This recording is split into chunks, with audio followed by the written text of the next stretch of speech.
হঠাৎই মাটিতে লুটিয়ে পড়লেন তামিম ইকবাল। অচেতন অবস্থায় পড়ে রইলেন বেশ খানিকটা সময়। মুহূর্তেই বিকেএসপির আকাশ ছেয়ে গেল নিকোষ কালো আধারে। কি হলো তামিমের? কেন সংজ্ঞা হারালেন খান সাহেব? সব ঠিক আছে তো?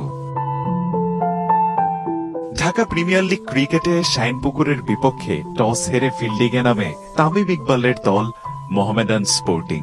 ফিল্ডিং করার সময় হঠাৎই ঘটে এক দুর্ঘটনা। বুকে ব্যথা অনুভব করে পড়ে যান তিনি। তামিমকে অচেতন অবস্থায় দেখে দু দলের ক্রিকেটার থেকে শুরু করে ম্যাচ অফিসিয়ালরা আবেগতাড়িত হয়ে পড়েন। কেউ কেউ কান্নায়ও ভেঙে পড়েন। কালক্ষেপণ না করে বিকেএসপির মাঠে আনা হয় হেলিকপ্টার। তবে সেই মুহূর্তে তামিমকে হেলিকপ্টারে করে ঢাকায় আনার মতো অবস্থা না থাকায় স্থানীয় কেপিজে স্পেশালাইজড হাসপাতালে নেওয়া হয়েছে বাংলাদেশ দলের সাবেক এই অধিনায়ককে।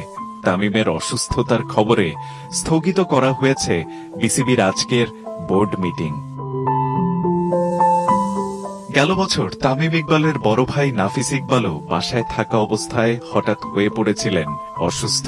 প্রাথমিকভাবে মাইনর অ্যাটাক ধারণা করা হলেও পরে জানা যায় মস্তিষ্কের বিরল রোগে আক্রান্ত হয়েছেন নাফিস ইকবাল। এবার তামিম ইকবালের বেলায় ঘটল একই ঘটনা। তামিম ইকবালের দ্রুত সুস্থতার জন্য দোয়া চেয়েছেন তার পরিবার ও বিসিবি।